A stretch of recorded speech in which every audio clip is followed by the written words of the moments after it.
பொறுமையாக இருந்தால் கண்டிப்பாக வெற்றி உண்டுன்னு சொல்லுவாங்க. அதே மாதிரி எனக்கு இன்றைக்கி வந்து பார்த்திங்கன்னா 3 வருஷம் காத்திருப்புக்கு அப்புறம் ஒரு அருமையான ஒரு சம்பவம் நடந்திருக்குங்க. நான் ரொம்ப நாள் ஆச்சு தோப்புக்கு போய் காலைல கடைக்கு போகிறது, அதுக்கப்புறம் நைட்டு வீட்டுக்கு வரது இப்படி இருந்துருந்துச்சு. சரி நம்ம தோப்பை போய் பார்ப்போம்னு சொல்லிட்டு காலையில் போய் பார்த்தேன். பார்த்திங்கன்னா அத்திலாம் வந்து பார்த்திங்கன்னா சூப்பராக வந்து காய்ச்சிருந்துச்சு, நல்லா பெருசு பெருசாக காய்ச்சிருந்துச்சு. அதுக்கப்புறம் செம்மரம்லாம் பார்த்திங்கன்னா நல்லா செழிப்பாக இருந்துச்சு. அதுக்கப்புறம் வந்து பார்த்திங்கன்னா மிளகாய் செடியிலையுமே நல்லா வந்து மிளகாயெல்லாம் காய்ச்சி நல்லா செழிப்பாகவே எல்லாமே இருந்துச்சு.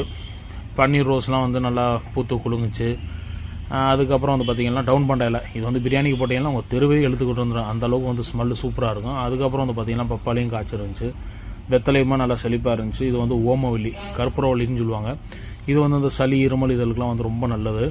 அதுக்கப்புறம் வந்து சித்திரத்தை, இது அதுக்கப்புறம் வந்து பார்த்திங்கன்னா சிரா, இதுவுமே மலேசியாவில் வந்து சூப்புக்கு போடக்கூடிய ஒரு நல்ல ஒரு வாசனையான ஒரு கண்டு. அதுக்கப்புறம் வந்து புதினா, கீரை, இதெல்லாம் வந்து பார்த்திங்கன்னா நம்ம வீட்லேயே கொஞ்சம் கொஞ்சம் வந்து வச்சுருக்கோம். என்னடா இது நீ சொன்னதுக்கு இதுக்கு சம்மந்தம் இல்லைன்னு பார்த்தீங்கன்னா, இதாங்க கிட்டத்தட்ட 3 வருஷம் ஆச்சுங்க இந்த கண்டை வச்சு. 3 வருஷத்துக்கு மேலேயே இருக்கும். இன்றைக்கி வந்து பார்த்திங்கன்னா அழகான ஒரு அன்னாசி பழத்தை வந்து கொடுத்துருச்சுங்க. அதை வந்து இன்றைக்கி நம்ம ஃபஸ்ட்டு வந்து அதை நம்ம வந்து அறுவடை பண்ணுறோம். நம்ம தோப்பில் இருந்து அன்னாசி பழம் அதை எடுத்து அப்படியே நான் போய் வீட்டில் கொடுத்து இன்றைக்கி அதை வந்து கட் பண்ணி சாப்பிட்லான்னு சொல்லிட்டு எடுத்துகிட்டு போயிட்டாங்க. கட் பண்ணும்போது மனசே வரலங்க. ஏன்னா வந்து 3 வருஷம் கழித்து இந்த பழம் வந்து காய்ச்சிருக்கு நம்மளுக்கு. அப்படியே நம்ம முன்னாடியும் கட் பண்ணிவிட்டு இதே மாதிரி தாங்க ஒரு 3 வருஷத்துக்கு முன்னாடி ஒரு அன்னாசியை கட் பண்ணி அந்த தலையை வச்சு இந்த பழம் கிடச்சிச்சுங்க. அதுக்கப்புறம் அந்த தொலியெல்லாம் அப்படியே அழகாக வந்து செதுக்கியாச்சு. அது வந்து அந்த தொலியை செதுக்கும்போது அந்த பழத்தையும் சேர்த்து கட் பண்ணிடுவோம். ஏன்னா கிடைச்சது ஒரு பழம், அதை வீணாக்கிடக்கூடாதுன்னு அப்படியே அழகாக வந்து ஸ்லைஸ் பண்ணாங்க. இந்த அன்னாசி பழம் வந்து பார்த்திங்கன்னா என்றைக்குமே வந்து டைஜஸ்ட்டுக்கு வந்து ரொம்ப உதவுங்க.